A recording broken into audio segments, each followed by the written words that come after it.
Alrighty. How are we doing, everybody?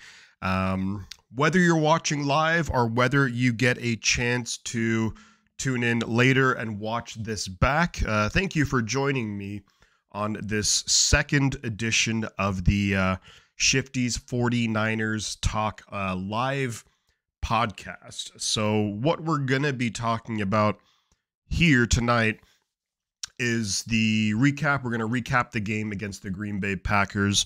Just some of my thoughts on the game, how the game went, some of the things that we did well, some of the things that I think we can definitely improve on. We're also going to take a look ahead at the NFC Championship game. 49ers, of course, hosting the Detroit Lions for a shot to get to the Super Bowl. And then if there's time and if we have some people in here, more than happy to do, like we did last week, to do some kind of games towards the end. So we got DJ Gene here. How are you? Great to see you. Hopefully hopefully you are doing well, rocking and rolling. Great to have you here, DJ. Meet me at the creek. How are we doing? CarCast is in the house. Let's go. Let's go. Appreciate all you guys for being here. And as we're kind of going through, of course, feel free to drop any comments, questions, whatever you got. More than happy to cover it. We got Reba Johnson in the house. Let's go. Dylan Mitchell, how are we doing? Great to have you all here. Beige Noir, let's go. Let's go. And so thank you all for being here. And again, yeah, this is going to be really free-flowing conversation. Just we're going to talk a bit about the Packers game, kind of preview the Lions game, and then we'll get into, we'll do maybe like last week, we'll do a bit of a game towards the end where we'll talk about different numbers, test each other's knowledge, all of that good stuff. Reba Johnson in the house. Let's go with the emojis. We got Lorenzo Antonio, Brian Culp. Thank you so much, guys. Appreciate all of you. Yeah, smash the like button if you can. It's going to help out a lot, of course. Just spreading the word, what we got going on here. We got 7 likes. Let's keep it rocking and rolling. So to start off, some of my thoughts coming away from the Green Bay game. And it was a really weird game because, I don't know, it just seemed like we definitely played far from our best football on both sides of the ball. However, it really wasn't as bad as I remember. Like we were talking about, Brock Purdy was off all night, and there was definitely a couple of throws he would love to have back, especially that first one that was almost intercepted by Darnell Savage. But outside of that, there were a couple of throws that were maybe a little bit off, but he was dealing with a lot of pressure in the pocket.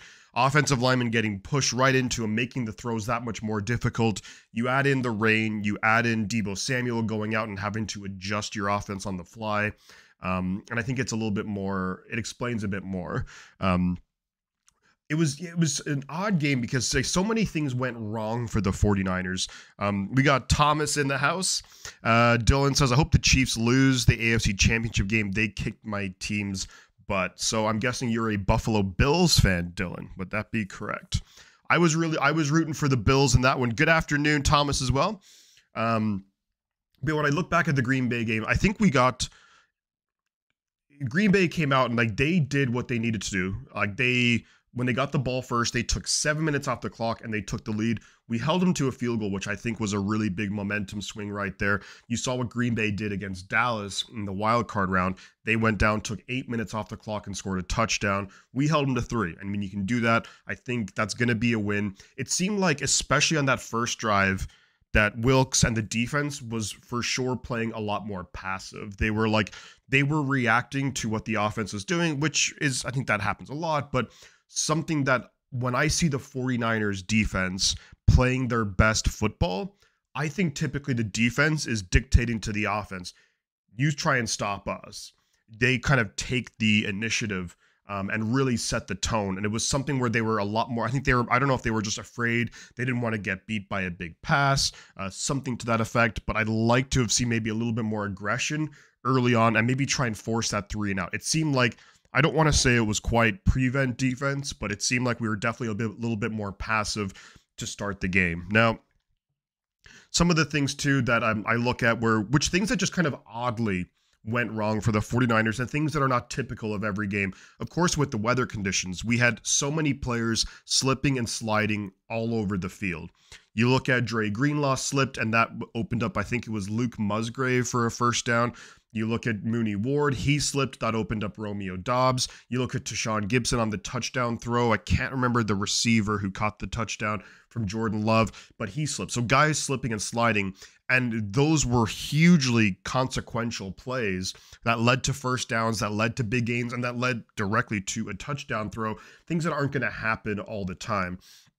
You, of course, look at the 80-yard kickoff return, which was a great play by Green Bay. I think when you look at that kick return coverage, I want to say it was maybe a little bit on Isaiah Oliver, where when he went to go make the play, Oliver went inside, and that allowed, what's his name, for the Green Bay Packers, who had the big return, Nixon, Keyshawn Nixon, I think, where he was able to get outside and there was nobody to stop him, and he ended up going 80 yards. But not only that, then he fumbles the ball. Nixon fumbles the ball, and there's like 4 Niners there, and it lands anywhere but the 4 Niners. It lands where the one Green Bay guy is, perfectly into his hands, and that, of course, led directly to 3 points. Brutal, brutal, brutal. Then we talk about Ambry Thomas, a 41-yard pass interference, and that was on 3rd and 10, I think. To give that up, absolutely brutal. And Thomas had his worst game of the season. I don't think there's any question about that. The Beige says need the defense to show up. Absolutely. When it comes to the NFC Championship game, the defense is going to have to show up. And we're going to talk about some of that in a little bit, because there's a lot of players who I think really legitimately need to step up. But overall, though, going back to the Green Bay game, the things that I really liked about the defense from the Green Bay is, you know, outside of a few key mistakes where, you know, guys slipping, I thought the defense played pretty darn well. It was definitely that philosophy of a bend, don't break. We're happy to give up some field goals here and there. Then you got unlucky with guys slipping a little bit. You'd like to have seen, I think, things that I liked were, of course, Dre Greenlaw. I thought he played really, really well. 2 interceptions. That's kind of stating the obvious. Nick Bosa had a solid game. Now, of course, you'd like to see him show up more in like the stat sheet with regards to sacks and whatnot, but he had a couple of tackles for loss, made some plays there. I thought Mooney Ward was really, really good. Diamador Lenore was really good. There was like 3 plays back to back to back where Lenore just absolutely dominated the Packers and really just blew up one of their drives. I thought Lenore played really well. Gibson was okay. But that's kind of it. I thought Fred was all right. He had a couple of plays in the backfield. Outside of that, I thought it was just very either mediocre or underwhelming. Logan Ryan, we saw he had the big missed tackle on Aaron Jones that sprung him for a 50, 60-yard run, which you don't see that happen against the 49ers defense all that often. That just doesn't happen. You don't see it. You don't expect it. You look at, of course, Ambry Thomas had a rough game. He had 2 pass interference calls. One was on the first drive of the game that gave Green Bay 1st and goal to go. Luckily, we held them to 3. Then you have the big 41-yard pass interference call, which went against Ambry Thomas. When I first saw it, I was like, this is absolutely pass interference, and it's a terrible play. When I kind of looked back and saw the angle, the one thing that Ambry didn't do was he didn't look back for the ball. He kept his eyes right on the receiver, and then the official is going to throw that flag every single time. Ambry really has no one to blame but himself. The ball was kind of like a floater, too, where he easily could have got his hand and just kind of with the receiver, you know, just batted the ball down. But I don't know, maybe the moment was a bit big for him right there in the playoffs. It's a massive play. Didn't want to give it up, but gave up the yards anyways, pass interference. So Ambry Thomas, he needs to rebound in a big, big way on Sunday, and I think he will. Ambry Thomas is a guy who's had a pretty solid year all year long. One of those speedy guys. I wouldn't be surprised if you see him matched up with some of their speedy receivers, but he needs to be a lot better. Brian Culp says, Moody clutch with the 52-yarder, 100%. Rick Diaz in the house. Let's go, Rick. Good afternoon, my friend. Go 49ers. Just have to do, number 1, protect the ball, no penalties, the line of scrimmage. That number 2. Number 3, stop the run. Our kicker he's got to do.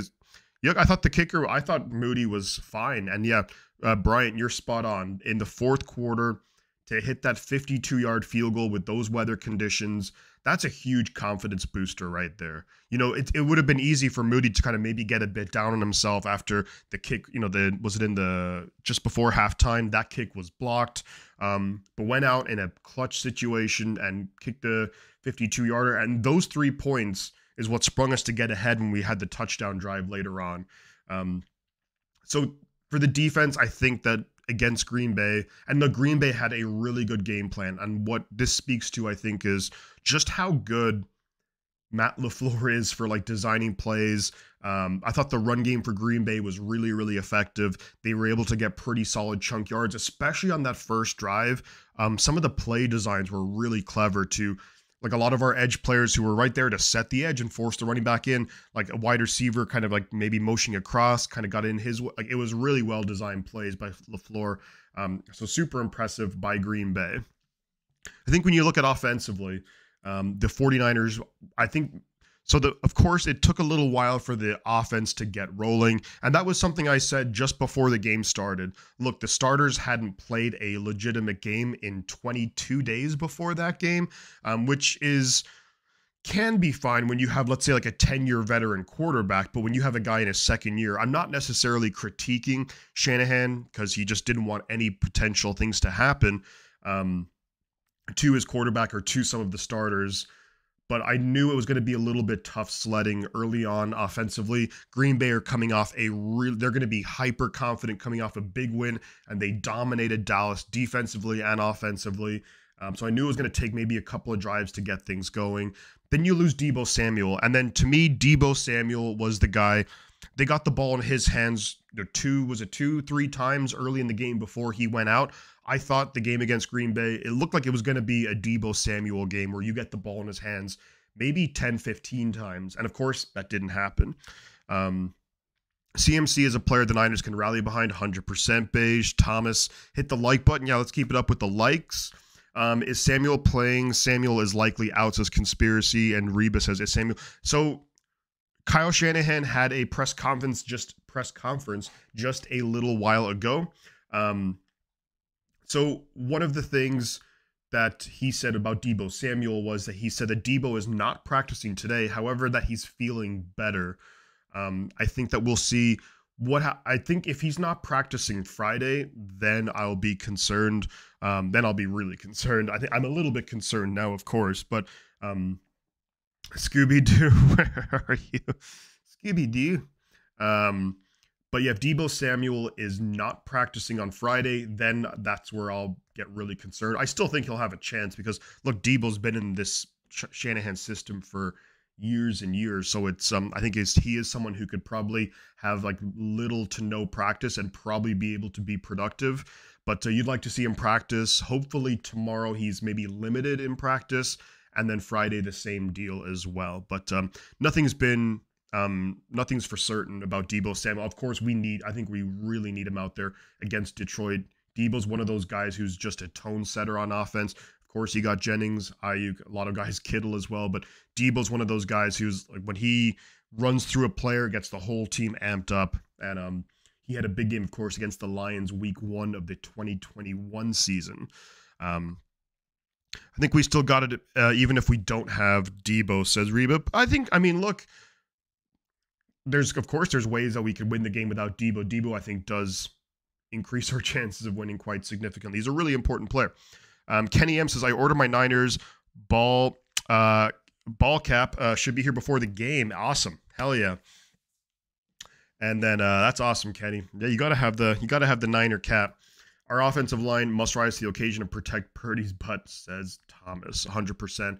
But overall, with the Green Bay game, and then kind of transitioning from there to kind of go into the Detroit game, some of the things that I think we need to clean up. When I go back to the Green Bay game, when people say that, Shanahan doesn't, some people are like, maybe Shanahan doesn't have confidence in Brock Purdy. We threw it 39 times in that weather when it was going to be a game where it's maybe a run game. So he clearly has the confidence that Brock Purdy can get it done. And Brock Purdy had that drive in the fourth quarter to win the game. If that doesn't give you confidence in your quarterback, then I don't really know what will. Debo wants to play Sunday, says Rick, and I think he's going to play. Wait till Sunday. Yeah, I think it would take a lot for Debo not to play. Basically, if the doctors or what have you, if they're like, if you play, your chances of re-injuring that are significantly higher, then I think even if he can't really go, that maybe he even goes out there. And I think what's going to probably happen, too with Deebo Samuels, even if he does play, I don't think it's going to be 10, 15 touches. I think it'll maybe be like 6 or 7, maybe like a couple of runs and like 4, 5 catch, something like that, as opposed to Debo, you're going to run the ball. It's not like the 2021 playoffs, I wouldn't think. Kittle could go off. He's due for a big game. I think so. The Lions have some decent linebackers. And, of course, they have Brian Branch, their rookie kind of DB safety / slot corner, who I think they'll probably match up on Kittle as well. But I think Kittle could definitely, I mean, look, you have Jack Campbell, Alex Anzalone, those guys, linebackers for the Lions, pretty solid players, nowhere near like a Fred Warner and Dre Greenlaw, so maybe Shanahan's going to exploit that matchup. Here's the thing with the Lions, they are not good against the pass, so this is probably going to be another Brock Purdy game.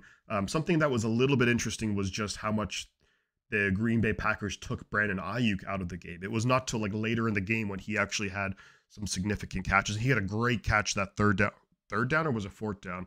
I think it was third down and 5 or something where Ayuk caught it. Super nice. Drew says, just watch JT O'Sullivan, kept seeing the D tackle hitting Brock Purdy's elbow. Yeah, that was a big concern. The defensive line was getting a lot of pressure in Brock Purdy's face, and also it just disrupts how you want to throw the ball. You can't get everything behind it. Of course, it's going to affect accuracy as well, and I think you saw a lot of that. Aiden Hutchinson, that's a big matchup. Colton McKivitz, Aiden Hutchinson. However that goes, that's going to be something that you have to keep an eye on, that matchup. Don't be surprised if we see a little bit of George Kittle, Kyle Juszczyk, and even, sometimes McCaffrey or whoever that is in the backfield to maybe chip or help out blocking Hutchinson, because that guy's really good. He's really good. Thomas says, it's going to be a unique weekend as my wife is from, Tecumseh, Michigan. Small town right outside Detroit. There we go. Some rivalry. Shifty, can Kyle don't cost us the game like last week? Uke third down catch was play after Kittle drop. Yeah, that's true. Meet me. Yeah, I see with Kyle, he actually had some really good plays called, and I think that the offense wasn't terrible. I mean, at the end of the day, we put up 24 points, so that's not awful. And I think there was absolutely situations where the game got away from us offensively, and then Debo going out.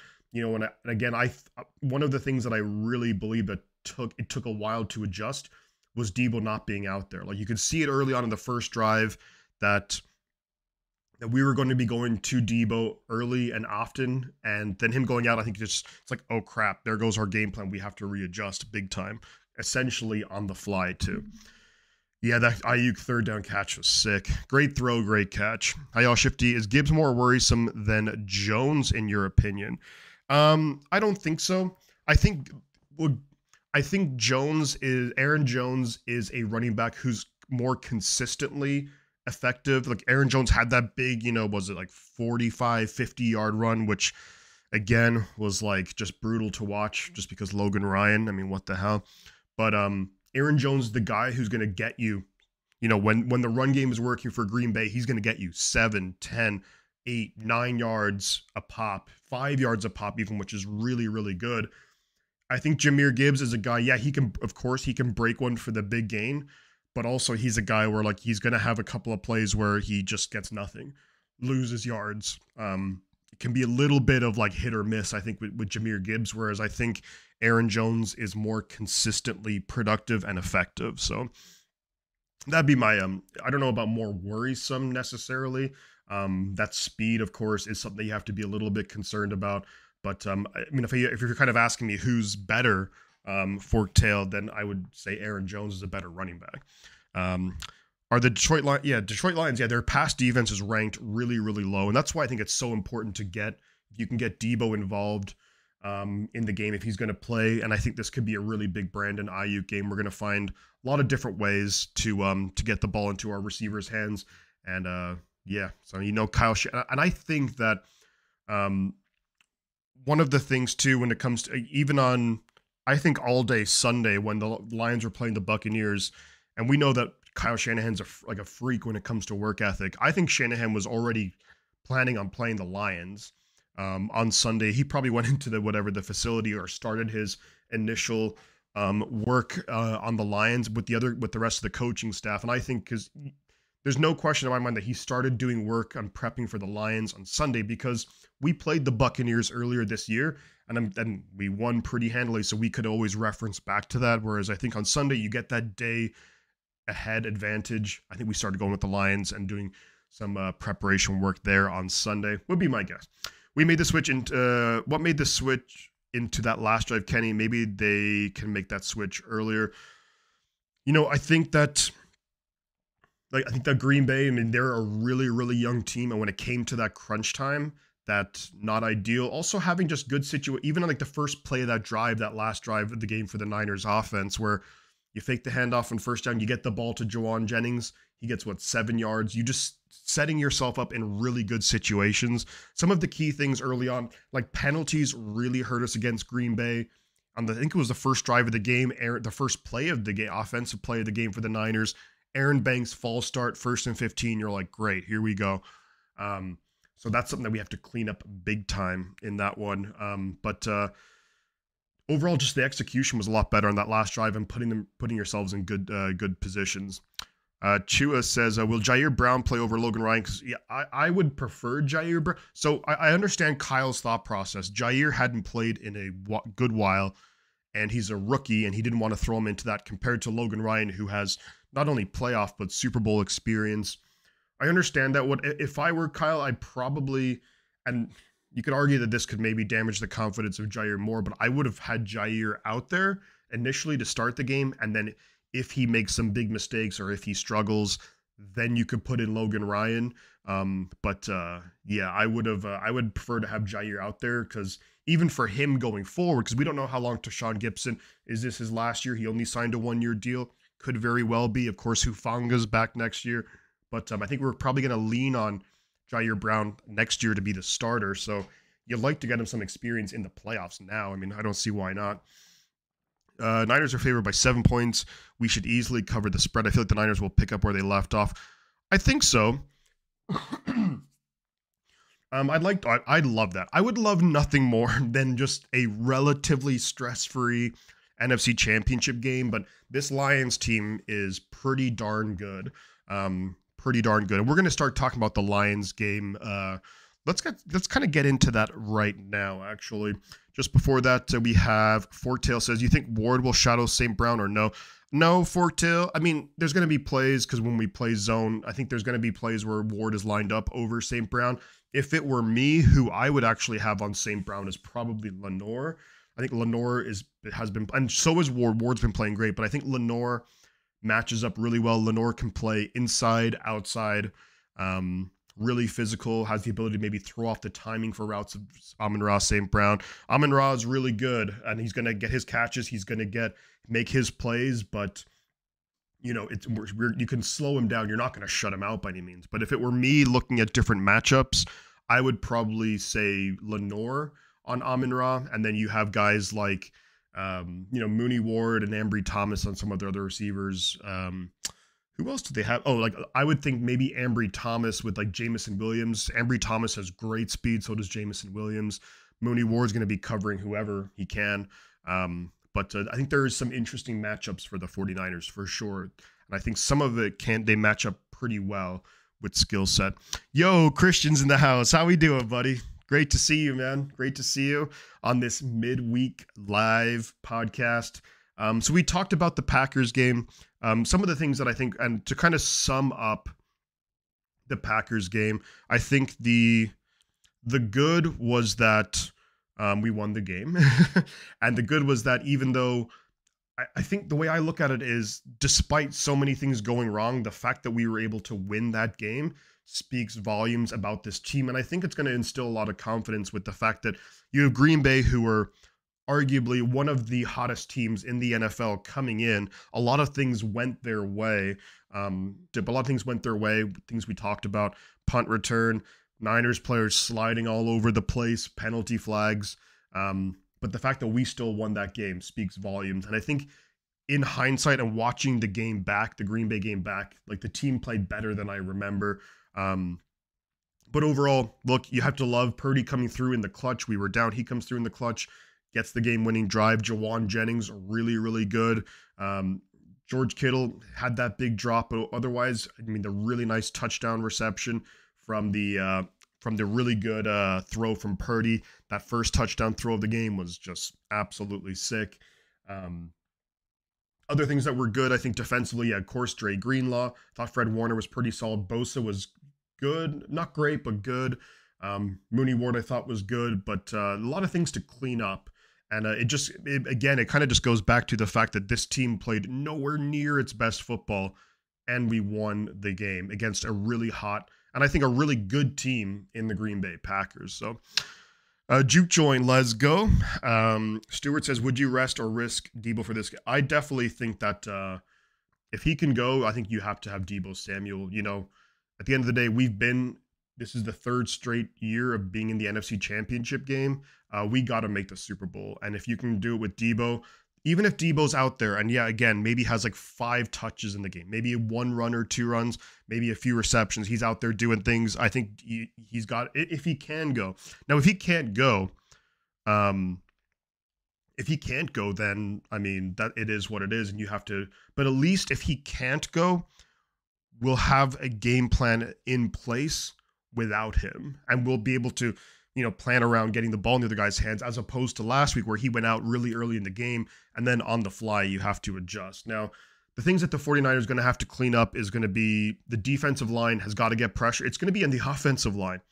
You know, it's going to be on the offensive line to hold up in protection. It's going to be on the defensive line to get after Jared Goff. Now, so if we kind of pivot towards the Lions game. So the Lions offensively are really good, and they are able to put up points. Here is the thing with Jared Goff and the Lions.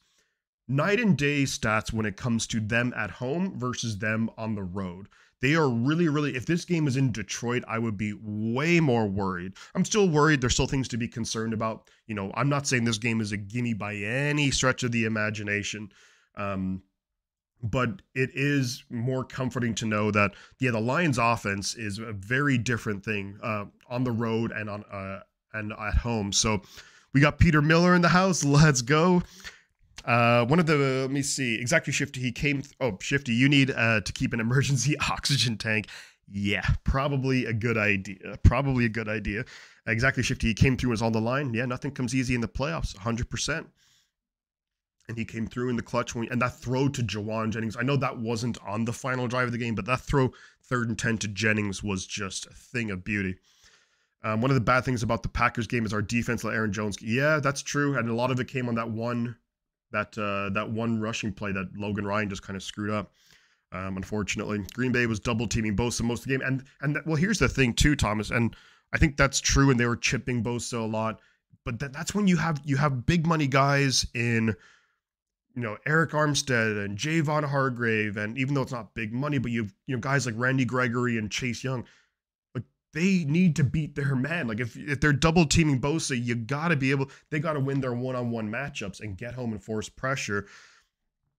A lot of people talk about, hey, Shifty, yeah, Peter Miller, let's go. Christian, and a lot of people talk about Green Bay would have won if the picks weren't dropped or if they didn't miss the kick, but SF dropped. Yeah, exactly. You know, there's a lot of things things that aren't necessarily common in football games that went against the 49ers. For heaven's sake, in the NFC Championship, can we just, when it comes to kickoffs, can Moody just kick the ball, force a touchback? I don't want to see our damn kick return coverage, and that was just brutal. Even with George Odom back, my heart won't be able to take it. But yeah, a lot of things that don't typically happen in games. Yeah, the massive kickoff return, that he fumbled it and they somehow recovered it. The crazy pass interference on 3rd and 10. Like, you know, people talk about Green Bay's missed opportunities. We also had missed opportunities and plays that just didn't that kind of went against us. Lenore dropped interception 100%.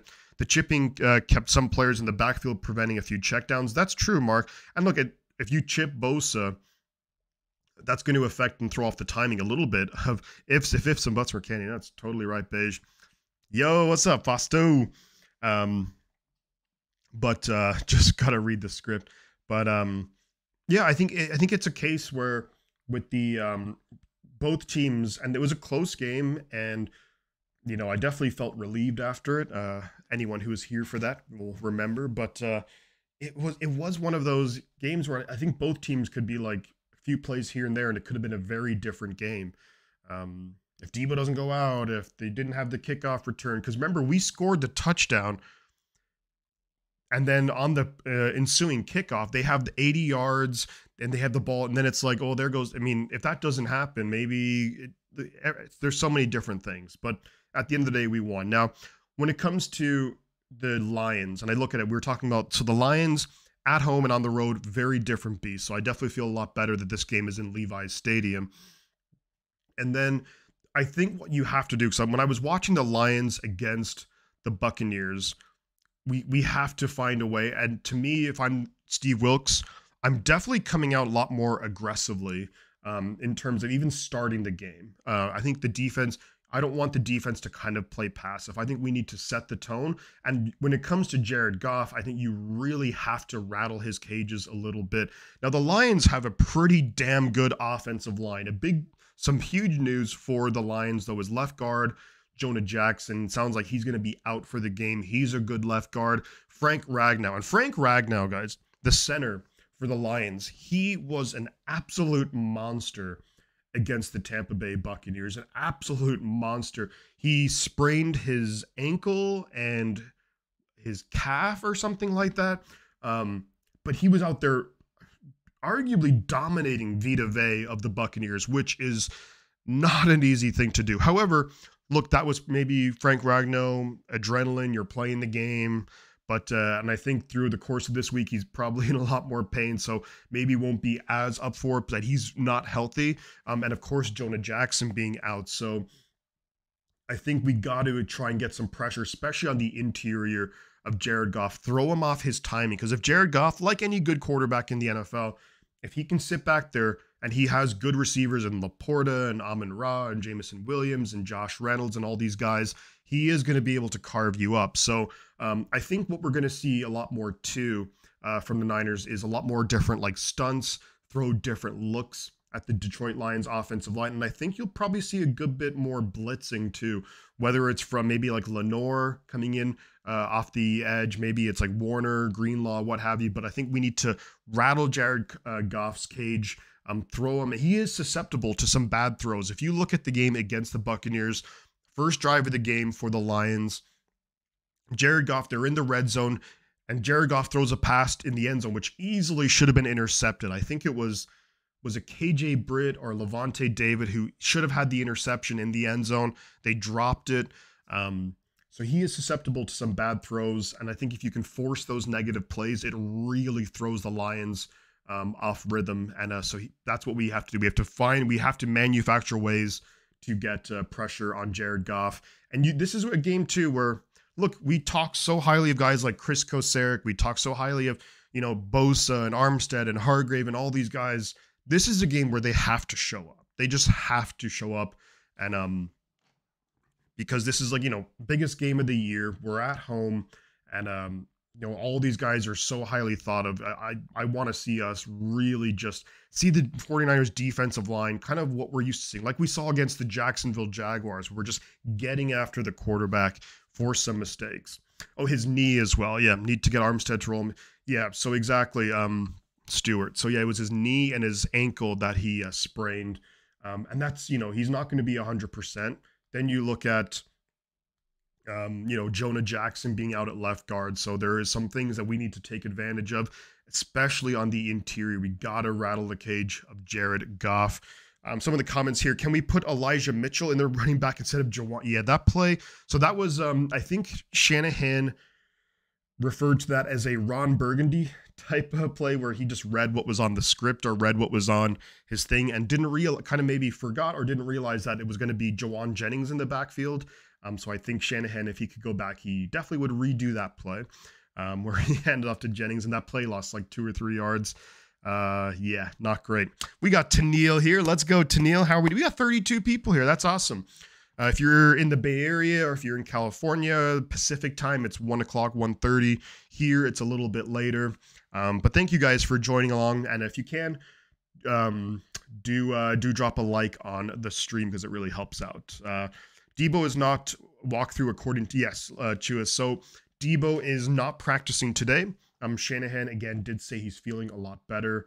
Well, no, he said he's feeling not a lot. He said he's feeling better. I'd like to, I'm really hoping that tomorrow he can maybe practice in a limited capacity, or else maybe at least on Friday. If he doesn't practice tomorrow, I'll, like right now, I'm here with concerned. If he doesn't practice tomorrow, it's here. If he doesn't practice Friday, then it's up here. So yeah, crazy.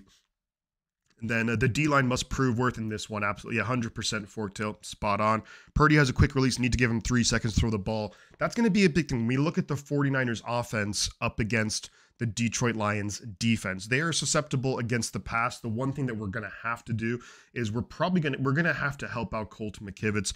Well, okay, so when we look at the game that the Lions had against the Buccaneers, I think Hutchinson had 1 or 2 sacks. And if you look at that game, though, the Buccaneers just blew a number of blocking assignments. One of the times Baker Mayfield got sacked, their running back Rachaad White just fell on the ground and let, I think it was maybe the safety of the Lions come in and sack Baker Mayfield.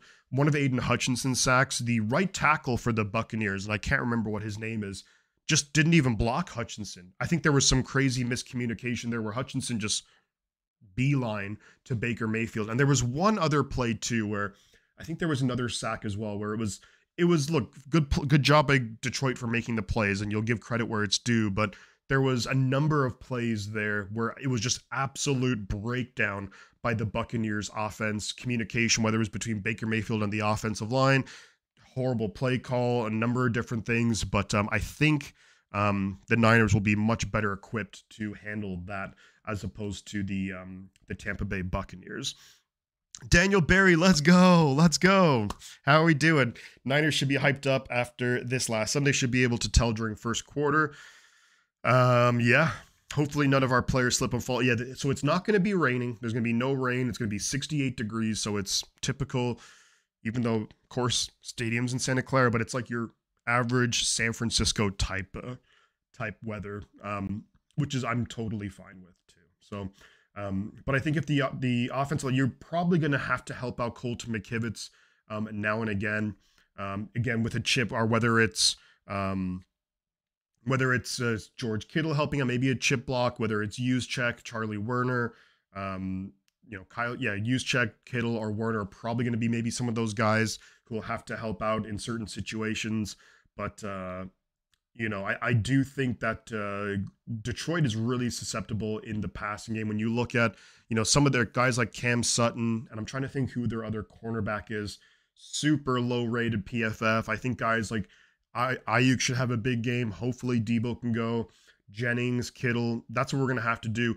Detroit is actually pretty darn good defensively against the run. I still think, of course, it's going to be part of our game plan, but I think this is an opportunity where Brock Purdy can maybe silence some doubters and really just put on, because they weren't impressed by Brock Purdy, and I know all the national media and they're all going crazy about Purdy and stuff. Look, Purdy was far from his best. I think when you look at it, not great situations, great weather, Debo out, but you'd like to see Brock Purdy go out there and just get back to playing. He didn't get back to playing with that swagger, that confidence, like we saw against the Commanders. Purdy had so many really good passes in that game. And I think we're going to have a really good game plan. We're not going to have the rust. There's going to be nothing there to worry about. So pretty confident in Purdy having a nice bounce back game. And look, the Lions, even if we slow down the Lions, they're an offense that's going to be able to put up points. I think this is going to be a relatively high scoring game. There's a reason why the over under on points is like 51, I think, or 50.5, because they expect both teams to maybe score 24, 28 points a game in the game. So it's going to be a pretty high scoring game, and it's going to come down to making the plays. We know Jared Goff is susceptible to turnovers. We got to capitalize on those opportunities. But there's a a lot of different factors. It's a little bit hard to tell just because I think someone like Deebo Samuel just changes up what we do offensively just so much. Right, I thought Tampa Bay was going to win that game, says Thomas. Hope Niners win, but mine, like most of your Iowa State fan listeners, are going to be split with David Montgomery playing. That's true. David Montgomery went to Iowa State. And then Joe Tooney of the Chiefs is out on Sunday, the really, really good left guard. So that's going to affect, because that Ravens defense is legit. That Ravens defense is really good. So losing out on a Pro Bowl, All-Pro type left guard, not great for the Chiefs. I think when it comes to Iowa State fans, they'll probably be split. And, it seems like outside of the Bay Area that everyone is rooting against the 49ers in this one. I don't know, how do we become like, is it just because we've kind of like been really good the last 5 years, but how do we become the villains? I'm okay with it. Like, I'll embrace it. I know George Kittle, he's going to be like the Joker, but damn, I don't remember when this happened. I mean, I think it's more a case of maybe it's not an indictment on the 49ers. Maybe it's just like the Lions, but what a great story Brock Purdy is as well. So Forktail says Vildor is the other cornerback. I think losing E-Man was that was a big one. But you saw Baker Mayfield, and when I was watching the Lions and Buccaneers game, because I'll be honest, I hadn't really watched too much of the Lions this year, a little bit. But watching that game, the Buccaneers, I think to me, it kind of seemed like they went a little bit away from the run early. I thought that they were doing really well running the football with Rashad White. I think Chase Edmonds as well. It seemed to be like, even though the Lions run defense is ranked really highly, it seemed like the Buccaneers were able to really get things going in the run game. And they kind of went away from that when I don't think they really needed to. Baker Mayfield had about 340 something passing yards. And you could maybe argue some of that, maybe towards the end of the game was, I don't necessarily want to say garbage time, because they were able to make it a one possession game, but maybe Detroit was playing back a little bit when they had the 2-score lead. However, there you can see there's opportunities against the Lions, against this Lions defense to move the ball. So I think it could be a bit of a shootout. The Niners, you need the hype, the big name, the big paid guys, the high paid guys. They got to make their plays. This is where you in the NFC Championship game, this is where you want to see Bosa, Armstead, Hargrave have their big games. Fred Warner, Dre Greenlaw, fantastic, of course, against the Packers with the 2 interceptions. But you want to see, and Dre Greenlaw, of course, is a superstar himself. But you want to see these guys just really show up on the day. I think this Lions offensive line is really good. Taylor Decker, Penei Sewell, Frank Ragnow, who we kind of talked about, is not 100%, but we got to be able to get after Jared Goff. I think, offensively, we're probably going to have a pretty balanced attack. I saw, again, opportunities where the Buccaneers were able to run on the Lions. I think we'll be able to do that, and I think we'll have success throwing the football. But a key thing, too, is going to be whether or not Deebo Samuel goes. 40 people in here. Thank you so much, guys, for being here. Don't forget to drop a like on the stream. Thank you so much. Mexico is all in on the Niners, says Mark. Hell yeah, let's go. Mexico is nuts for the Niners. You live in Mexico, Peter. That's awesome. Love to see that. Love to read that. Yeah, it seemed like when we played in Mexico City last year, 2022, that there was mostly Niner fans, even though that was technically a Cardinal home game. The non-aligned fans I speak to are pretty positive about the Niners. The team has lots of positive personalities that speak well. Niners shouldn't have a problem with the sheepish Lions. Lions are the underdogs. People like underdogs. That's really true. Richard Sherman is still playing defense. The man has been defending Purdy's name since he started. These are the make your money games, Mickey. You're spot on. You're absolutely spot on. I think these are the games where, of course, you have Frank Ragnow, isn't it? Graham Glasgow, is he the right guard, I think? But yeah, these are the games where when it comes to big paydays, if you can be like, look at me, I stepped up in the biggest game of the year, NFC Championship game, and I put on a show. That's where guys make their money. And I think you're going to be looking at, Mooney Ward, who already got a nice contract from us, but guys like Mooney Ward, Ambry Thomas, and Diamador Lenore, they're going to be heading into, I think next year is the final year of their deals, of their contracts. Dre Greenlaw's probably going to be wanting a big time deal as well. I think maybe next year is the last year, or is it maybe 2 years from now? But you want to see the guys step up in the biggest games, especially the big name guys who are on the big money. What should we expect for this game? Money players need to earn their checks. What should we expect for this game? I don't like to make any predictions, especially when it comes to playoff time, but some of the things that I think to expect, in my opinion, would be defensively. I'd like to see us be a little bit more aggressive, especially early on. One of the things that we saw against Green Bay that I saw, especially on that first drive, was we were pretty passive, I thought, when it came to defending the run. We were a lot more reactive instead of being a little bit more proactive. Normally we see guys like Fred Warner and Dre Greenlaw just absolutely swarm to the ball.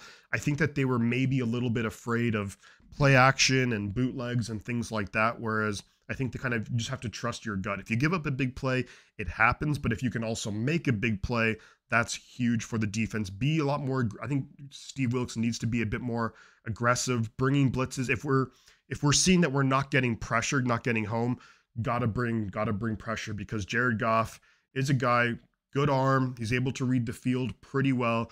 He's able to put up, I think, did he lead the league in passing even, but passing yards, but he is going to be able to, and they have really good weapons. So I think you got to be able to get pressure on Jared Goff one way or another, whether it's getting a bit more creative with, like, what I saw against the Jaguars when we saw like Nick Bosa and Chase Young on the inside. And then I want to see that. I want to see a bit more creativity when it comes to getting after the passer. Jared Goff is not a guy who's typically going to take off and run the ball. So I think he's definitely much more of a pocket passer. So I think that you have to be able to use that to your advantage and create different matchups and just get after Jared Goff. One guy, though, I think that you really have to stop. Of course, Amon-Ra St. Brown is great, but watching the game against the Buccaneers, the guy that I think really gets them going is Sam Laporta. So this is a huge, huge game when it comes to for Fred Warner and for Dre Greenlaw. They're going to be tasked with slowing down a guy like Sam Laporta. You're not going to shut him out, but if you can slow him down. Sam Laporta is also dealing with an injury. You could see a game against the Buccaneers, his leg was taped up pretty heavily, so he's not 100%. But you'd like to think that, Fred Warner and Dre Greenlaw on Sam Laporta. Also the backs, they want to get the ball into Jahmyr Gibbs' hands in the passing game too. So you're going to need Warner and Greenlaw to just be flying all over the field, playing aggressive, playing confident, trusting what they're seeing. And, but those are of course, Amon-Ra, he's going to get his catches. If you can limit him to, on third down, things like that, that's key. But it seems like Laporta is a guy that they go to in really big situations, and they want to get explosive plays with Jahmyr Gibbs, get him the ball in space. Jameson Williams, it feels like they're the team where they're going to maybe take a couple of shots way down the field with Jameson Williams. And although Ambry Thomas was not good against Green Bay in that aspect, giving up the pass interference, but Ambry Thomas is your fastest cornerback, so I think he's the one guy who could maybe really do a great job of keeping up with a guy like Jameson Williams. But if they're going to take those deep shots, that gives you a chance for your defensive line to get after Jared Goff, because those plays can take a while to develop. But offensively, I think you're going to see a pretty balanced attack from the 49ers. We see the stats where the Lions are good to get pretty darn good against the run. They're not so great against the pass. Either way, we know Shanahan's going to want to run the ball to a certain degree. And I think it's going to be, we'll have our first 15 plays scripted, but something that I think with Shanahan is whatever's working, we're going to stick to it. If we're passing the ball well, we're going to stick to that. If we're running the ball well, we're going to stick to that. Just think back to 2019, the Raheem Mostert game against Green Bay. There's so many different things that but I think you're going to see a fairly balanced attack. I would personally like to see a little bit more Elijah Mitchell, maybe one or two runs from Jordan Mason. But, when it comes to the big games, of course, you're really going to lean on your Christian McCaffreys, George Kittle, Brandon Ayuk, and hopefully Deebo Samuel. So, money players need to earn their checks, Thomas, 100%. Beige, got to start strong, keep their offense in check. And that's a huge thing, too. Like, something that, like, let's say if the Lions start the game off and they have the ball, that if you can, just like we saw in the Buccaneers game, they went 3 and out in their first offensive drive. I think what can really separate the 49ers is, let's say if that situation happens, and then if your offense can go down and score, then really things, I'm not going to say they start unraveling for a team in the first quarter after one score, but it can really put a lot of pressure on a team like the Lions, who, they haven't been in this situation before. A lot of those players, they haven't been in an NFC championship game where there's so much at stake. And maybe that can be, you can look at that as a positive or a negative, but, I think if things start going badly for the Lions, maybe they snowball a little bit. So you're right, Beige, start strong. Let's see. Glad to see the Lions having a good year. Yeah, they've been bad for a long time. Hopefully I hope that the season ends Sunday for them. But yeah, look, Lions fans, I have so much respect for Lions fans. Any fans that I've ever spoken to, whether it's online or whatever, like they've always seemed really, really cool, really nice. I don't have a bad word to say about Lions fans. And yeah. Kalia Davis practice windows open. That's pretty good news. Love to hear that. But if Laporta's hurt, they signed Zach Ertz, but they signed him. He's going to have, unless has he worked with Ben Johnson before? The offensive coordinator was he in Philadelphia or Arizona? It's going to be the tight end. There's so many responsibilities and look, Zach Ertz is a good player, veteran guy. You can probably come in and do some things, but you're not really accustomed to the offense, and is he up to game speed, all that kind of thing. But Laporta is the guy that they want to get going. If they get Laporta going, and this is where you're going to need guys like Warner to show off why he's all pro Fred, Greenlaw to continue having a good postseason as well. Purdy going to get that check, yeah. Stewart says our secondary every game seems to be very soft, and the offense plays for defensive penalties. It's the hardest position to defend, but need to tighten up. We definitely need to tighten up. If you even look at that game against the, Packers, just on the first drive, there was just so many things that happened where there was multiple penalties and there was guys slipping, and I don't think that these things. Penalties happen every game, but I don't think the slipping, and I don't necessarily think that many penalties will happen again. I think we'll absolutely look to clean that up. But I think a lot of that's really starts with, the defensive line just has to get after Goff. If you win the coin toss, will you take the ball or defer, take the ball second half? I would defer. I made the point against the Packers that if we won the toss, that I would maybe start off with the ball, just because you would think that, because the Packers coming off a huge win against the Cowboys and obviously being super confident, that maybe you want to get the ball first, ideally score some points, and then it really kind of cools them down or messes with their confidence. But I think in this game, you always want to have I think the ball in that back pocket in the second half, and it is such a huge momentum thing where if you, on the opponent's first drive of the game, if they get the ball to start the game, if you can force a 3 and out or even force them to have to punt, then yeah, then it's such a huge advantage for the rest of the game, then, because you kind of have that extra possession. Something that also needs to be talked about when it comes to the Lions is the fact that Dan Campbell is really, really aggressive. So when it comes to when it's 4th and 2, 4th and 1, we're going to see the Lions going for it. And this is where you have to have that discipline, because something that I see the Lions do as well is a lot of times on those 4th and 1, 4th and 2 plays, you're kind of expecting a quarterback sneak or run up the middle. I've seen the Lions, they're not afraid to fake the handoff.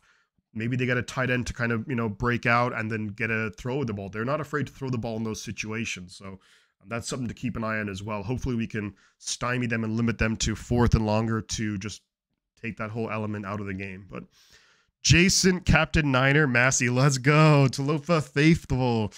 Awesome, buddy. And I think it was your birthday recently. So happy birthday to you, good sir. If I'm mistaken, then, well, I just feel like an idiot. Either way, Lord, we got this. Yeah, got to have confidence going into the game. But that's kind of some of the things I wanted to kind of just go over. It's a little bit difficult because if we knew the status of Debo, then I think we could be a little bit more concrete about what we want the team to do. But with that a little bit up in the air, it's hard to say. But I think that we have to be a lot more disciplined in this game when it comes to penalties, especially pre-snap penalties on offense. Not giving up those big plays that are not your common big plays, like the kickoff return, the 41-yard pass interference on 3rd and 10. Even if we can limit penalties, there's always going to be some penalties, but if we can limit them in crucial situations where it is 3rd down, 3rd and long, then I'd like to think that we'll be pretty okay. I expect Purdy to be better this week as well with the nicer weather. I'd be curious to see what the game plan is for Aiden Hutchinson. And don't get me wrong, he's a good player, but watching the Lions defense, they absolutely benefited from a lot of miscommunication from the Buccaneers offense. Like at least 2 of their sacks that they got against the Buccaneers were just absolute breakdowns by the Buccaneers. One of them, again with Rachaad White, he's kind of tripped and fell over his own feet. And then you look at the other play where the right tackle for the Buccaneers, maybe he thought it was going to be a run or something, or maybe he expected like a running, I don't know, but just letting Aiden Hutchinson just run right at your quarterback is not a huge deal. Let's go. Love seeing Big City, man. Let's go. Love seeing the emojis there. I actually have to double check as well if I can actually do more emojis. But if I can, let me know if I can do another emoji. I'm trying to think, who would we do? If we could add one more emoji, who would we add?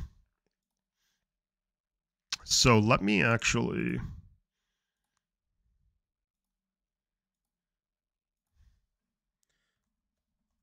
I'm going to add a poll here.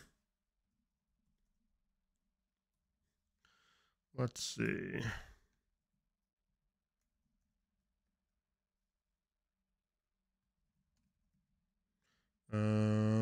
Who else? I thought you were going to have a heart attack with that interception. Oh my God. Yeah, so did I. Trust me, so did I. I was going wild. Who else?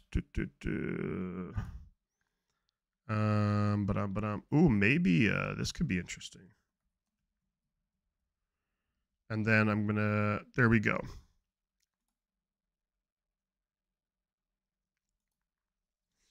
Okie doke. So we just got a poll going there for who we should potentially add for the next emoji. There we go. I see you. If for other, then feel free to type in other. But I have Jake Moody in there. We have a Purdy emoji. I thought that interception was just insane because I really didn't expect us to. I mean, the way the game was going, it was such a wild game with crazy big plays that Kyle Shanahan. That's actually our use check. Are we talking? Good call, though. Good call.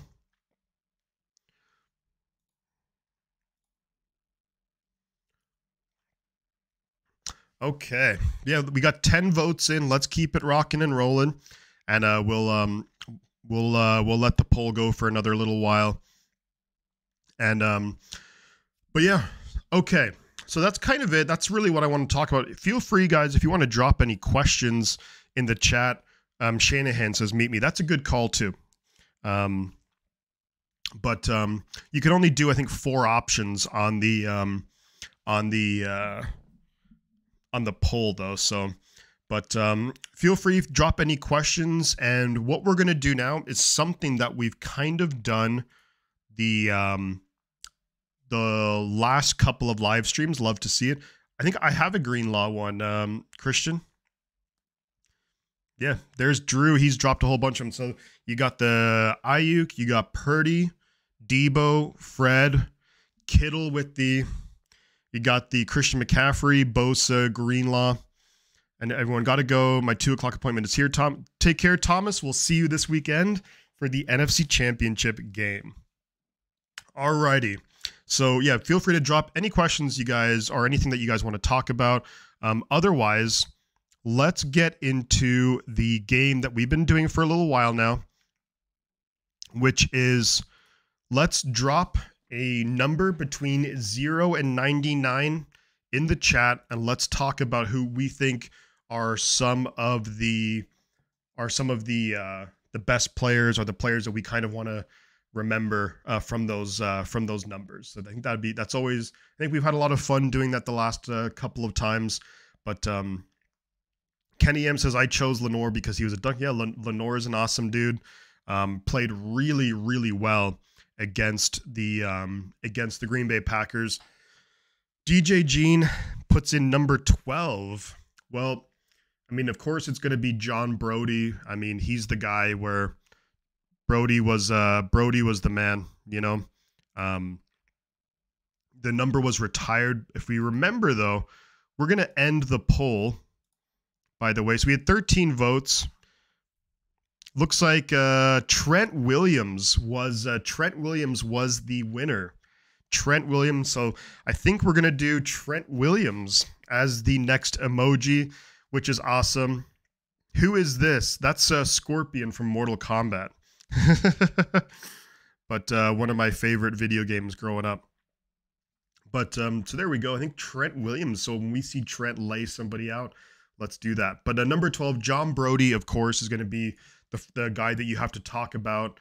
But if we remember, it was the 2006 and 2007 season. Trent Dilfer, who played for the 49ers for, I believe, just those 2 years, he actually wore number 12. And before wearing it, he went to, I think it was John Brody's daughter, and asked him, asked her if it was okay for him to kind of honor John Brody by wearing the number 12. So that's a good one, DJ. 52, I mean, Patrick Willis all day long. Got to go Patrick Willis. Can't go wrong with Patrick Willis. I mean, 52, I'm actually struggling to think of other people who wore 52, just because I just always think of it as Patrick Willis. Number 3 says Bryant Culp. Number 3 right now, is it Ray Ray? I think Ray Ray wears number 3, but number 3, you have, you remember Cody Pickett? The quarterback, Cody Pickett. And Cody Pickett, if you guys, do you remember that crazy, insane catch that Brandon Lloyd had? I think it was the 2005 season at home in Candlestick Park against the New York Giants, where Brandon Lloyd had that catch where he caught it behind his head. The play was actually, it didn't count because Kwame Harris was called for a holding on the play. But if you remember, number 3, Cody Pickett threw that pass to Brandon Lloyd against the Giants in that game. That was such a crazy throw and catch. I mean, the catch was just insane. I think one of the best catches that I can remember. Chris Chandler and John Brody kids got married. That's a really interesting fact, Brian. Love to hear that. Crazy. Number 42, Ronnie Lott. I mean, can you really go with anyone else with number 42? But who else wore number 3 though? I'm sure there was probably a couple of kickers? But when I think of 3, I can't think of anyone else. I think of Cody Pickett, and I think of now Ray McLeod. Let's do a couple more numbers. Let's drop a couple more numbers and see what we can come up with. Reggae says, let's go. Bang, bang. Niner gang, Shifty, get the chain. One game at a time, one play at a time. Praying again. There we go. Exactly right. Exactly right. Cody Pickett, 100. Lore Chua says 34. So 34 would have been one of the guys from the $1 million backfield. I kind of forget. 34, was that the Joe the Jet Perry, or was that Hugh McElhaney or Jimmy Johnson? I want to say though that's the $1 million backfield, those three players, if I'm not mistaken. Who wore 34? I can't, oh yeah, CJ Beathard. Of course CJ wore number 3. But 34, it was one of the guys from the $1 million backfield.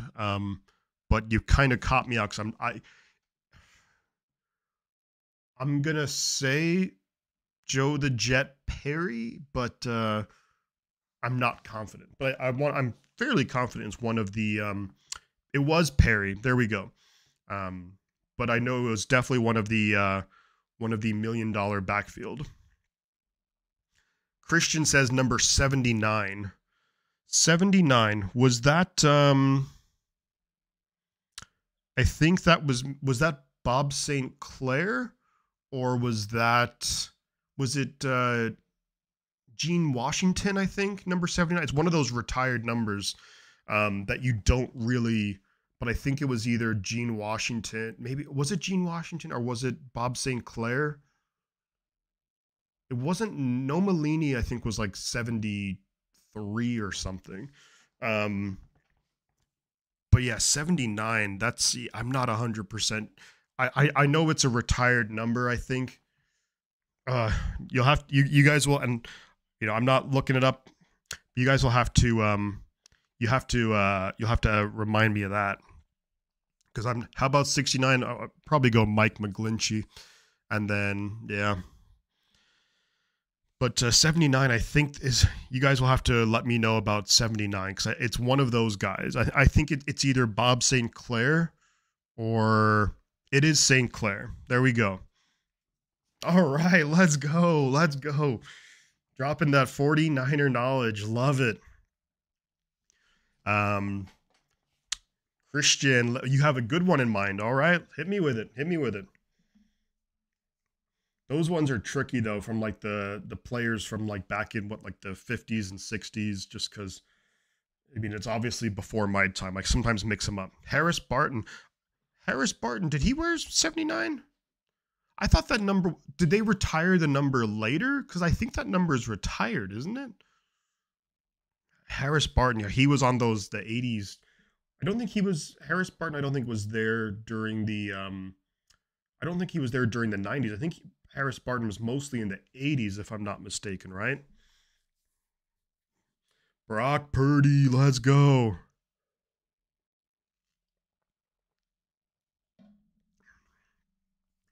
Harris Barton was he was a good player. I liked a lot of those guys. What was it, like Bubba Paris, Guy McIntyre, Randy Cross, Jesse Sapolu. Yes, there was remember Steve Wallace, the guy who'd wear like the helmet on the helmet kind of thing. There we go, Brege. Hell yeah. Back in the 50s, there was a guy called Gordon Soley that used to play. I'm going to be honest, never heard of Gordon Soley. 46 says Chua. I think you guys are like trying to catch me out with these really older ones. Okay. 46. I think it's one of the $1 million backfield, because I think there was 46. That's a tough one. I am going to say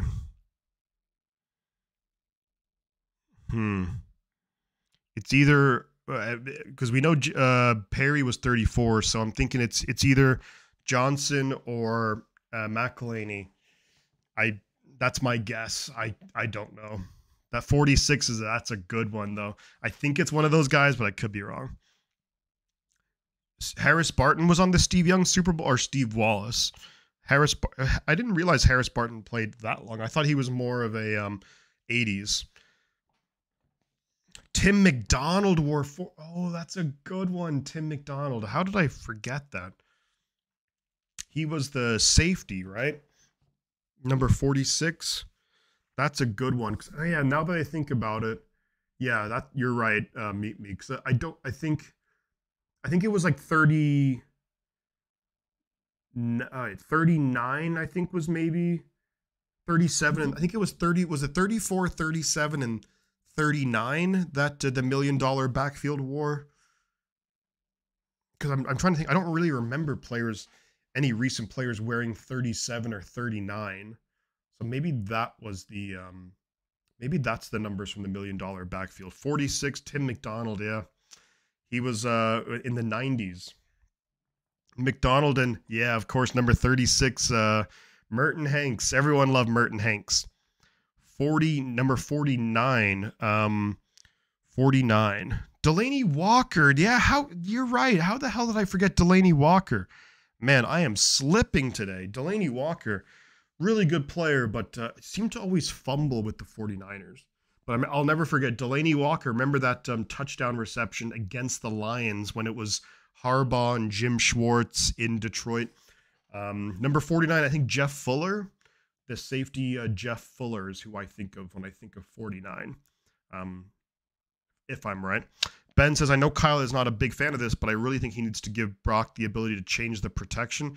There were many cases this season where that could have made things a lot easier. I don't totally disagree, Ben. You know, I think we have to remember that, you know, Purdy is in his second year, still getting used to everything, being a starter in a complex, you know, Kyle Shanahan system. So maybe Kyle is thinking, at least for now. And remember, Purdy didn't really get to practice a ton before the season to really get that down. So maybe he's thinking that he just wanted to take one thing off the hands of Brock Purdy where he doesn't have to worry about it. But yeah, how did I forget Delaney Walker? I'm disappointed with myself with that one. That was a good one, Chua, though. You got me out there. 49, yeah, I think Jeff Fuller wore number 49 for the 49ers. Can't wait for the game. I will be there. Lewis, you're going to the game? Holy moly, you are lucky. That's going to be a really good game. Being in attendance for the NFC Championship game. That's awesome. Hell yeah. Really cool, Lewis. Lucky man. All right, drop a couple more numbers, and then we'll have to drop a couple more numbers, and then we'll head out in a little while. But I always love doing this numbers game. Why do we always miss tackles? Well, here's the thing, Chua, that you know, every team misses tackles. No team is never going to have 0 missed tackles because, look, you're going up against guys who they're trying to force you to miss tackles. I think so much of it comes down to just where you're at in terms of reading the play. Sometimes it's a mistake by the player. Sometimes it's a mistake by the teammate. So, for example, let's say if we're talking like Fred Warner has a missed tackle, this is just like I'm sure it's happened, but kind of like a hypothetical. But let's just say if Fred Warner expects the D lineman to kind of force the running back inside, but the D lineman doesn't do that, then Fred kind of has to adjust on the fly really quickly and then has to try and then make a tackle, which he didn't expect he'd have to make in terms of having to go out wide or whatever. So there's a lot of different reasons for why missed tackles have happen, but usually it's just the case that the other team kind of forced it. Missed tackles are one of those things where you kind of, it feels like they happen against you a lot, but also remember that we force a ton of missed tackles too. Because sometimes it's funny, because sometimes when I'll watch back the you know, let's say play-by-play reactions of like other people, like people from like other teams, and they'll say the same thing. They'll say like, why do we always have missed tackles? And it's just part of the game. It happens. Represent the faithful, says Beige. Lewis says, thank you. I will be there with nephew and lots of beer in the parking lot. Hell yeah. Don't go getting too drunk now. But yeah, just have a great time. Enjoy it. And what a wonderful experience going to an NFC Championship game. Beige says, I've been to more Dallas games than Niners. That's just how life rolls, though, not by choice. I would like to go to AT&T Stadium. I'd like to go to like a Cowboys 49ers game in Dallas. That would be pretty cool. But yeah, if you guys want to drop any final questions in the chat, feel free. If we want to do any more numbers, we can do a couple more, and then we'll probably head on out of here relatively soon. But a huge shout out to all of you guys for being here. I know it's different times all over the world, of course, and it's it's middle of the week, so it's not always easy to make it, but I appreciate, everyone for being here who's here, having a really good time, and gearing up and getting ready for the NFC Championship game. Should be a really good game. I can't wait to see it. But yeah, I think when it comes to I think the 49ers, like the things that we have to improve on from the Green Bay game are definitely going to be that discipline, in terms of not giving up big penalties offensively. Pre-snap, you can't have pre-snap penalties when you're at home in the playoffs. You're hoping that maybe the crowd can force some pre-snap penalties against the Lions offense, but also the DBs have to be on their A game. The Lions have a lot of weapons. They're not afraid to throw the football a lot. So the DBs have to be disciplined. Can't be giving up penalties. You're probably going to give up a couple, but you can't have that 41-yard, pass interference. Just can't be doing that against a team that's capable of scoring. Will we pay Chase Young? I don't think so. I mean, if we bring back Chase Young, I think that another team will be willing to pay him a lot more than what the 49ers will. I'll put it that way when it comes to Chase Young. I think that there are teams with a good amount of cap space who would probably be wanting to give Chase Young more money. The slight benefit if that happens, like I wouldn't mind Chase Young back on a relatively cheap deal. When I mean cheap deal, maybe like, have we done 20 yet? Says Christian. Maybe the last time, but when it comes to 20, my first guy is going to be Garrison Hurst. Love me some Garrison Hurst. And then Jimmy Ward. Remember Jimmy Ward once Richard Sherman came to the 49ers. Jimmy Ward wore 20 before he moved to number 1. But Garrison Hurst for sure is for number 20. Yeah, so when it comes to Chase Young, I'd be willing to bring him back on a deal that's like less than $10 million a year. The one bit of good news is if he goes somewhere else and if they give him a crazy big contract, that could very well mean that in 2025 we would recoup a third-round comp pick for Chase Young getting a really big contract elsewhere. So that would almost mean that we kind of got him for free this year, but just something to think about. The 49ers play a defense where they tell the first guy not to worry about making the tackle, just get the runner to stop his feet so the other guys can make the tackle, but it doesn't always work.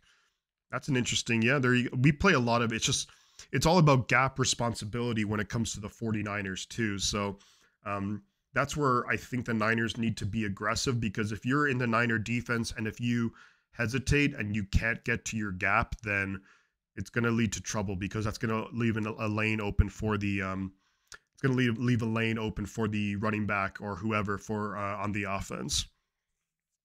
Teddy Boy says we saw that against the Packers. Yeah, you're right, Teddy. Spot on. Aaron Jones, of course, and that's where the gap responsibility comes in, where Aaron Jones had that really big run. Of course, Logan Ryan needed to play that a lot better. Logan Ryan didn't play that well at all. I'd like to think that Jair Brown probably would have played it better, or definitely Hufanga would have played it a lot better. But you have to have that gap responsibility just to avoid the big play. And then even, to try and just, I just think I'd like to see the defense just be a bit more aggressive now.